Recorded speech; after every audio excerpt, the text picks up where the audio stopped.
Assalamualaikum warahmatullahi wabarakatuh.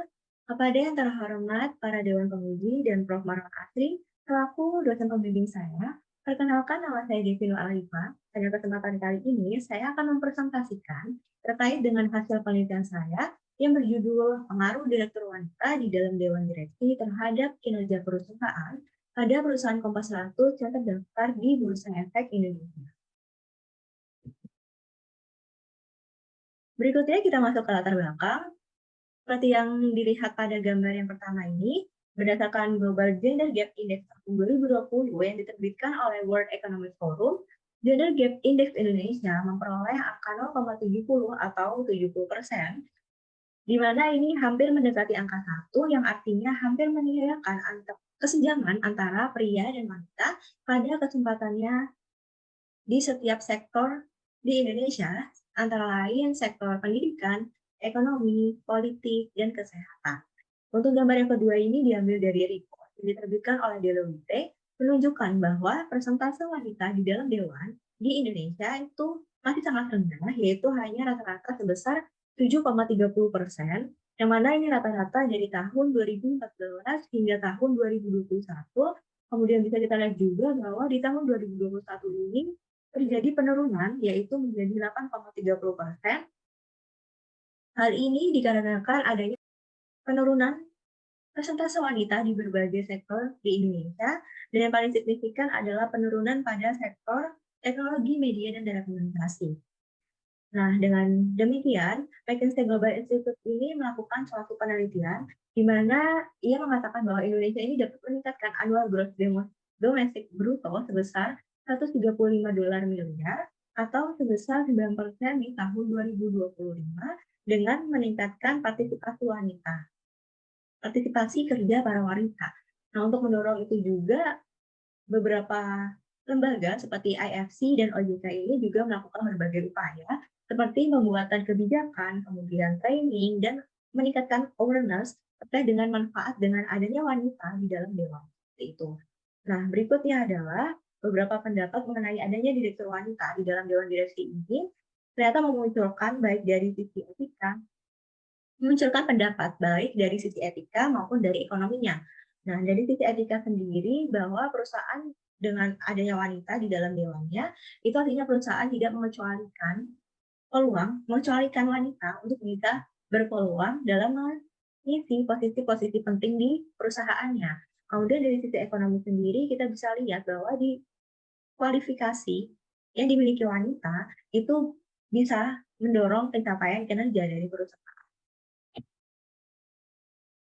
Berikutnya adalah rumusan masalah dari penelitian ini bahwa ternyata belum ada loh penetapan kuota bagi wanita untuk menempati posisi di Dewan Direksi di Indonesia. Namun untuk partisipasi kerja wanita itu seperti di politik itu udah ada bahwa sepertiganya itu harus terdiri dari wanita. Kemudian Menteri BUMN juga menetapkan sebuah target yaitu sebesar 20%. Dan ada inisiatif-inisiatif lainnya, namun memang hasilnya adalah tingkat partisipasi wanita di dalam dewan direksi di Indonesia ini masih sangat rendah, yaitu 7,30%. Dan ini cenderung dipandang sebagai tokenisme karena terlalu rendah. Nah, kemudian pertanyaan penelitiannya adalah apakah direktur wanita di dalam dewan direksi ini berpengaruh terhadap kinerja perusahaan? Kemudian tujuan penelitiannya adalah menguji pengaruh direktur wanita di dalam dewan direksi terhadap kinerja perusahaan pada perusahaan Kompas 100 yang terdaftar di Bursa Efek Indonesia. Berikutnya adalah teori-teori yang digunakan pada penelitian ini. Yang pertama adalah upper echelon theory, di mana ini berkaitan dengan bagaimana perusahaan itu mencerminkan komposisi dari manajemen puncaknya. Nah, kemudian ada agensi teori ini berkaitan dengan konflik kepentingan antara manajemen sebagai agen dan pemegang saham sebagai prinsipalnya. Kemudian ada resource dependence theory, ini berkaitan dengan bagaimana perusahaan itu bisa berhubungan dengan lingkungan eksternalnya sebagai penyedia sumber daya. Kemudian leadership theory ini berkaitan dengan bagaimana sih gaya kepemimpinan, ya terutama gaya kepemimpinan wanita itu bisa mempengaruhi kerja timnya maupun kerja bawahannya. Untuk dewan direksi ini berkaitan dengan beberapa fungsi yang mereka jalankan. Selanjutnya adalah pengembangan hipotesis. Beberapa peneliti terdahulu seperti Smith et al. Dan Carter et al. Ini mendapatkan bahwa dengan adanya wanita, semakin banyaknya wanita di dalam dewan direksi ini memiliki pengaruh positif terhadap kinerja perusahaan. Sehingga hipotesis yang digunakan pada penelitian ini adalah direktur wanita di dalam dewan direksi berpengaruh positif terhadap kinerja perusahaan. Nah, berikut adalah model penelitian yang digunakan dalam penelitian. Selanjutnya, terkait model penelitian, data yang digunakan dalam penelitian ini adalah data sekunder yang didapatkan dari dua sumber, yaitu dari website IDX dan website dari masing-masing perusahaan, dan jenis dari datanya adalah data panel. Seperti itu. Untuk populasi yang digunakan dalam penelitian ini yaitu perusahaan indeks Kompas 100 yang terdaftar di Bursa Efek Indonesia selama tahun penelitian 2019 hingga 2021. Kemudian penelitian ini menggunakan metode composite sampling untuk memilih sampelnya, yaitu dengan karakteristik yang pertama dia konsisten termasuk dalam indeks Kompas 100 selama periode penelitian, dan yang kedua perusahaan tersebut juga konsisten dalam mempublikasikan baik laporan keuangan maupun laporan tahunannya selama periode penelitian. Nah, berikut ini adalah beberapa variabel yang digunakan dalam penelitian ini. Untuk variabel dependen menggunakan kinerja perusahaan dengan proksi Kabinsky seperti pada layar. Kemudian variabel independennya adalah direktur wanita yang diukur dengan proporsi dari jumlah direktur wanita terhadap jumlah seluruh anggota dewan direksi. Dan yang ketiga adalah menggunakan variabel kontrol juga, yaitu pada tiga. Yang pertama ukuran perusahaan, kemudian leverage, dan ukuran dewan direksi. Selanjutnya adalah metode analisis data yang diawali dengan statistik deskriptif, dilanjutkan dengan uji asumsi klasik yang terdiri dari uji normalitas, uji heteroskedastisitas, uji multikolinearitas, dan uji autokorelasi. Selanjutnya, setelah uji asumsi klasik dilakukan, maka dilakukan juga analisis regresi yang berbeda dengan menggunakan model penelitian sebagai berikut. Dilanjutkan dengan uji hipotesis, yaitu terdiri dari uji R-square, uji F atau simultan, dan uji T atau parsial. Baik, kita masuk pada hasil dan pembahasan. Yang pertama adalah hasil dari statistik deskriptif sebagai berikut. Selanjutnya adalah hasil uji asumsi klasik. Secara keseluruhan, model penelitian yang digunakan dalam penelitian ini telah memenuhi asumsi-asumsi klasik. Untuk normalitas sendiri, dia memenuhi dari nilai signifikasi eksak. Kemudian untuk uji asumsi heteroskedastisitas, 3 variabel memenuhi, sedangkan satu tidak memenuhi, yaitu variabel di size-nya, yaitu ukuran dewan direksi, namun bisa dilengkapi dengan uji plot, yaitu seperti dilihat pada layar, itu sudah memenuhi asumsi heteroskedastisitas. Dan untuk multikolonialitas dan autokorelasi dinyatakan tidak terjadi. Selanjutnya adalah uji hipotesis. Yang pertama adalah uji R-square, didapatkan angka 0,212 atau 21,2%, yang artinya adalah baik variabel independen maupun variabel kontrol yang digunakan itu hanya berkontribusi sebesar 21,2% untuk menjelaskan variabel dependennya, dan sisanya dipengaruhi oleh variabel di luar model. Selanjutnya ada uji F. Uji F mendapatkan angka p-value sebesar 0,000, di mana ini lebih kecil dari taraf signifikansi yang disyaratkan, yaitu 0,05. Artinya variabel independen dan variabel kontrol secara bersama-sama itu berpengaruh terhadap variabel dependen. Selanjutnya adalah uji T. Sebagian besar telah lebih kecil dari taraf signifikansi yang disyaratkan, namun untuk ukuran dewan direksi ini ternyata lebih besar dari 0,05.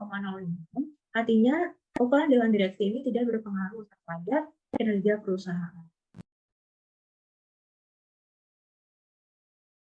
Nah, kemudian kita masuk pada pembahasan terkait dengan pengaruh direktur wanita terhadap kinerja perusahaan, di mana berdasarkan hasil analisis data tadi bahwa direktur wanita ini menghasilkan koefisien dan p-value, yaitu masing-masing sebesar 0,198 dan 0,014, yang artinya hipotesis satu ini diterima. Hal ini dikarenakan semakin beragam sebuah tim akan memberikan sudut pandang dan pengetahuannya semakin beragam pula, sehingga dapat mempertimbangkan lebih banyak alternatif solusi dari suatu masalah yang dihadapi. Kemudian ketika kita lihat dari karakteristik wanita sendiri, mereka cenderung risk averse, Sehingga alternatif solusi yang dibuat itu telah lebih mempertimbangkan resiko-resiko yang mungkin akan dihadapi, sehingga akan memperkecil resiko kegagalan dari masing-masing alternatif. Sehingga dalam proses pembuatan keputusan akan menghasilkan keputusan dengan kualitas yang lebih baik lagi. Nah, kemudian dari karakteristik yang kedua yaitu interpersonal wanita yang baik, maka ia lebih mampu untuk membangun hubungan dengan pihak-pihak eksternal perusahaan untuk mendapatkan akses yang lebih baik, akses sumber daya yang lebih baik yang dibutuhkan oleh perusahaan dalam operasionalnya. Kemudian dari karakteristik wanita juga bahwa direktur wanita memiliki gaya kepemimpinan yang cenderung demokratis sehingga baik bawahannya maupun rekan timnya itu bisa bekerja sama dengan baik sehingga menghasilkan produktivitas yang lebih baik pula. Nah, dengan latar belakang dan karakteristik yang dimilikinya ini, adanya direktur wanita akan mendukung pemenuhan tugas dari dewan direksi dan mendorong pembuatan keputusan yang lebih baik yang pada akhirnya akan meningkatkan kinerja perusahaan. Berikutnya adalah terkait dengan pengaruh variabel kontrol terhadap kinerja perusahaan. Seperti yang kita lihat tadi juga bahwa ukuran perusahaan dan leverage ini berpengaruh negatif terhadap kinerja perusahaan dengan p-value-nya yaitu sebesar 0,014 dan 0,00. Sedangkan untuk ukuran dewan direksi ini tidak memiliki pengaruh terhadap kinerja perusahaan dengan signifikansinya yaitu sebesar 0,937. Hal ini dikarenakan kualifikasi dari masing-masing anggota dewan direksi itu lebih penting atau krusial untuk dipertimbangkan ketimbang ukuran dari dewan direksi itu sendiri.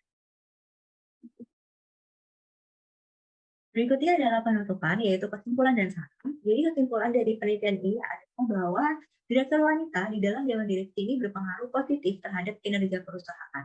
Nah, keragaman yang dimunculkan karena adanya wanita ini memberikan perspektif yang lebih luas dalam proses pengambilan keputusan, sehingga keputusan yang dibuat itu akan menjadi kualitas yang lebih baik. Nah, selain itu, wanita dengan gaya kepemimpinan, yaitu yang cenderung interpersonal, transformasional, dan demokratis, sehingga menghasilkan kerjasama tim yang lebih baik lagi. Nah, hal ini tentunya mendukung pencapaian kinerja dari perusahaan.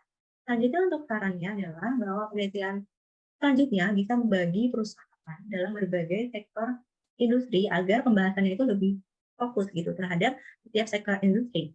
Selanjutnya juga penelitian selanjutnya dapat menambahkan kualifikasi seperti pendidikan dan pengalaman agar hasilnya bisa lebih komprehensif karena kualifikasi ini sebagai pertimbangan yang penting dalam pengangkatan anggota dewan direksi.